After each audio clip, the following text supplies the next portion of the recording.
Hello friends, कैसे हैं आप सब। तो आज मैं निकली हूँ थोड़ा सा गार्डनिंग करने। एक्चुअली आप जो सब भी मेरा वीडियो देख रहे हैं, जहाँ से भी देख रहे हैं, आप बताइए मुझे कमेंट करके कि आपके वहाँ वेदर कैसा है। मैं तो जर्मनी से ये वीडियो बना रही हूँ और अभी वेदर बहुत ही अच्छा हो गया है।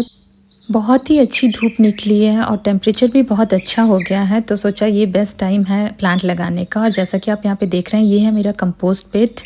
तो जैसे बोलते हैं ना, इसमें गार्बेज डालो और सोना निकालो। तो मैं हमेशा किचन के सारे वेस्ट यहाँ डालती रहती हूँ साल भर का, और फिर ये कंपोस्ट होता रहता है। और नीचे से मिट्टी, तो मिट्टी ख़रीदने की भी ज़रूरत नहीं, और पेड़ों के लिए इतनी अच्छी मिट्टी मुझे मिल जाती है। तो ये सारे पॉट्स मैं क्लीन कर दूँगी और इसमें मिट्टी डालकर मैं कुछ फ्लावर प्लांट्स लेके आई हूँ, तो उसको मैं लगाऊंगी। और एक्चुअली मुझे गार्डन थोड़ा सा क्लीन भी करना है। अगर मैं क्लीन कर ली तो वहाँ पे थोड़ा से वेजिटेबल्स के प्लांट भी लगाऊंगी, और मैं आपको दिखाऊंगी मैं कैसे लगाती हूँ। सब कुछ आपको दिखाऊंगी स्टेप बाय स्टेप। यहाँ तो गर्मी बहुत कम टाइम के लिए रहती है, लेकिन जितना भी रहता है लोग बहुत अच्छा और सुंदर गार्डनिंग करते हैं। तो वेजिटेबल प्लांट, फ्लावर प्लांट सब कुछ लगाते हैं। और ये कुछ फ्लावर प्लांट्स मैं डायरेक्टली लेके आ गई थी। लास्ट ईयर मैंने सीड्स डाला था, लेकिन वो इतने अच्छे नहीं हुए, बहुत लेट हो गया उनको होते होते। जब सबके बालकोनी में आप देखोगे कि इतने सुंदर सुंदर फ्लावर खिल रहे हैं, और तब मैंने बीज डालना शुरू किया। तो इस बार सोचा कि फ्लावर प्लांट्स मैं लेके ही आ जाऊँगी और उसको डायरेक्ट लगाऊंगी। तो देखने में बहुत सुंदर लगता है। हर किसी के बालकनी में आप देखेंगे ये स्प्रिंग टाइम में सब लोग इतने सुंदर सुंदर, मतलब रेड, ब्लू, ग्रीन, हर कलर के फ्लावर्स, पर्पल, तो कलरफुल लगता है सबका बालकनी। मुझे गार्डनिंग करना बहुत ज़्यादा पसंद है। अभी तो चलो हमारा गार्डन है, लेकिन पहले जब हम जिस घर में रहते थे, इसी बिल्डिंग में 4th फ्लोर में हम रहते थे, और वहाँ पे गार्डन नहीं था लेकिन बालकनी था। और बालकनी में मैंने सारे टाइप के प्लांट्स लगाए थे।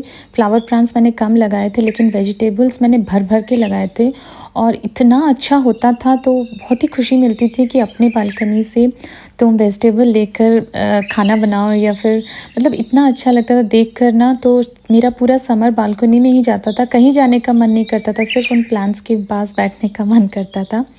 तो अभी यहाँ पे देखिए, यहाँ पे भी मैंने इस नीचे स्पॉट में कुछ धनिया लगाया है। और मुझे मेन ये जगह क्लीन करनी है। यहाँ पे मैं सोच रही हूँ कि मिट्टी में मैं वेजिटेबल्स लगाऊंगी तो ज़्यादा अच्छा होगा, लेकिन अभी मैंने क्लीन किया नहीं है उसे। तो सोच रही हूँ कि अभी मैं छोटे से जगह पे सीड्स डाल दूँगी और उसको घर में ही रखूँगी। तो जब जब तक वो जर्मिनेट होता है, तब तक मैं ये गार्डन क्लीन कर दूँगी, और उसके बाद मैं डायरेक्टली मिट्टी में ये प्लांट्स लगा दूँगी। तो देखिए मैं कैसे लगाती हूँ। तो आप लोग भी अगर बाहर ठंडे वाले कंट्री में रहते हैं, और जब तक वेदर चेंज होता है, तब तक आप घर में भी ऐसे सीड्स डाल के रख सकते हैं। वैसे बहुत से अलग अलग तरीके हैं आपको प्लांट्स लगाने के, पर मैं ये एक्सेल्स में लगाती हूँ। ये सारे बीज मेरे पास हैं, देखिए। तो मैं ये छोटे छोटे एक्सेल्स में मिट्टी डालकर उसमें मैं सीड्स लगा देती हूँ, और घर में विंडो के पास रखती हूँ। और धूप भी मिलता है, और घर के अंदर गर्मी भी रहती है, तो बहुत जल्दी जर्मिनेट हो जाता है। अगर आप डायरेक्टली मिट्टी में डालो, और अगर टेम्परेचर अच्छा नहीं है, तो बहुत टाइम लगता है सीड्स को जर्मिनेट होने में। लेकिन ये तरीका सबसे बेस्ट है, तो मैं हमेशा इसे फॉलो करती हूँ। आप अगर एक्सेल्स भी नहीं चाहते, तो आप छोटे छोटे पॉट्स, जैसे यहाँ पे ये जो पॉट रखा है आप देख रहे होंगे, ऐसे आप छोटे छोटे पॉट्स में भी डालकर आप बना सकते हैं। आप मतलब घर में रख सकते हैं, और जब वो जर्मिनेट होगा और छोटे छोटे प्लांट्स हो जाएंगे, तब आप डायरेक्टली लाकर उसको सॉइल में लगा सकते हैं। एक्सेल्स में लगाने का ये फ़ायदा है कि आप डायरेक्टली आपको प्लांट्स, फिर अगर आप छोटे पॉट में लगाते हैं, तो जब प्लांट्स बन हो जाते हैं, तब आप उनको फिर निकालना, सेपरेट करना और फिर मिट्टी में लगाना कभी कभी रिस्की हो जाता है, रूट्स टूट जाते हैं। जो एक्सपर्ट हैं उनके लिए तो चलो ठीक है, लेकिन हमारे जैसे लोगों के लिए, इसलिए मैं एक्सेल्स प्रेफर करती हूँ। तो क्या, आप जब प्लांट हो जाएँ, तो आप डायरेक्टली उसको बस एक्सेल्स को हाथ में थोड़ा सा क्रैक कर दीजिए, और पूरे एक्सेल के साथ ही आप मिट्टी में डाल दीजिए। तो अभी मैंने इतने ही एक्सेल्स कलेक्ट किए हैं, तो मैं लगा दूंगी। फिर एक एक करके एक्सेल्स जब मुझे और मिलते जाएंगे, तब मैं उसको भर दूंगी। तो ये मेरा सबसे बेस्ट तरीका है। और एक्सेल्स आपके प्लांट को वो कैल्शियम भी प्रोवाइड करते हैं, जो कि बहुत ज़रूरी है। तो मैं हमेशा ये मेथड फॉलो करती हूँ। मैंने भी बहुत यूट्यूब में सर्च किया है, और सब कुछ देख कर, रिसर्च करके मैं गार्डनिंग जब मैंने शुरू किया था, अब तो बहुत साल हो गया मैं गार्डनिंग करती हूँ, और मुझे बहुत अच्छा लगता है। तो आपको भी जो मेथड आपको अच्छा लगता है, आप वो ट्राई कर सकते हैं। मैं आप सबको रेकमेंड करूँगी कि आप प्लीज़ अपने गार्डन में या बालकन में आपको जितना भी थोड़ा सा जगह है आप कुछ प्लांट्स लगाइए और ये बहुत ही अच्छा है। आप और जो वेजिटेबल उससे निकलता है देखिए पूरा प्योर बायो वेजिटेबल आप खा रहे हैं बिना किसी केमिकल के, और अपने हाथ से उगाए हुए सब्ज़ी खाने का मज़ा ही कुछ और है। और हम नेचर को भी कुछ हेल्प कर रहे हैं, कुछ हद तक हम ऑक्सीजन जनरेट कर रहे हैं, जो कि बहुत अच्छी बात है।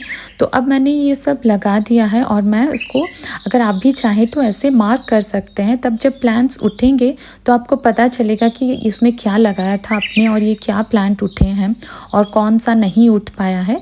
तो ये आपके ऊपर डिपेंड करता है। अगर आप बहुत अच्छा प्लांट को समझते हैं तब तो आप जब जर्मिनेट होगा आप समझ जाएंगे कि ये कौन सा प्लांट है। लेकिन अगर आप कंफ्यूज नहीं होना चाहते हैं तो बेटर है कि आप ऐसे मार्क करके रख लीजिए और आपको इजी होगा। जब प्लांट्स जर्मिनेट, जब सीड्स जर्मिनेट होंगे तो आपको पता चल जाएगा कि मैंने इसमें क्या लगाया था।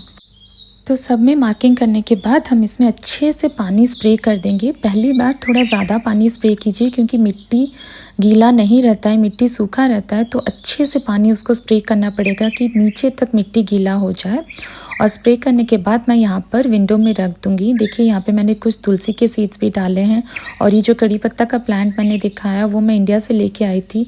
थैंक गॉड मैंने इसको घर के अंदर ही अभी तक रखा है क्योंकि अभी जस्ट मतलब समर तो नहीं, धूप जब शुरू हुई है तो अच्छे से धूप आने पर मैं बाहर रखूँगी। और ये इंडिया से मैं लेके आई थी और अभी तक बचा हुआ है। देखिए ये वीडियो मैं कुछ दिन बाद शूट कर रही हूँ और ये प्लांट्स जो सीड्स हैं वो जर्मिनेट हो चुके हैं, कुछ जर्मिनेट हो गए हैं और कुछ नहीं हुए हैं। और यहाँ पर शैली और मैं मिलके ये जो पोर्शन मैंने आपको दिखाया था पहले वो हमने क्लीन कर दिया है। तो अब हम यहाँ पे ये सारे प्लांट्स लगा देंगे। जो मैंने पहले वीडियो में आपको दिखाया था कि मैंने कुछ सीड्स एक्सेल्स में डाले थे, उसके बाद मैंने एक्सेल्स कलेक्ट करके और भी सीड्स डाले हैं जो कि जितना भी जर्मिनेट हो गया है मैं उसको यहाँ पे लगाऊंगी। और मैंने ब्रिंजल के 2 प्लांट्स भी शॉप से लिए थे, तो ये 2 प्लांट भी मैं यहाँ पे लगा दी हूँ। और मोस्टली मेरे बीन्स के ही सैपलिंग्स निकले हैं तो मैं अभी उसको यहाँ लगा दूँगी। बीन्स बहुत जल्दी हो जाता है और बीन्स के प्लांट में बीन्स भी बहुत जल्दी आ जाते हैं। तो अगर आपके पास पेशेंस कम है, जैसे अगर आप न्यू गार्डनिंग कर रहे हैं तो हमें थोड़ा पेशेंस कम रहता है, हम चाहते हैं कि सब जल्दी हो जाए, तो आप बीन्स ज़रूर लगाइए। बहुत जल्दी हो जाता है और बीन्स भी बहुत जल्दी आने लगते हैं, तो आपको शायद फिर मोटिवेशन मिले कुछ और लगाने का। और यहाँ पे जैसे मैंने दिखाया था, यहाँ पे मैं धनिया डाला था मैंने, और साइड में पॉट में मैंने फिर से यहाँ पर भी बीन्स डाला है। तो दोस्तों बस ऐसे ही करती हूँ मैं अपने घर में गार्डनिंग। और अगर आप भी गार्डनिंग करते हैं तो प्लीज़ मुझे कमेंट करके बताइए। आप अपने गार्डन के पिक्चर्स भी शेयर कर सकते हैं तो दूसरों को भी मोटिवेशन मिलेगा। कुछ दिन बाद मैं एक और वीडियो लेके आऊँगी जिसमें मेरे सारे प्लांट्स हो गए होंगे तो मैं आपको दिखाऊँगी। मैंने साग भी लगाया है, तो एक बार वो सब हो जाए तो फिर मैं एक वीडियो लेकर आऊँगी और आप सबके साथ शेयर करूँगी। Till then stay safe, bye.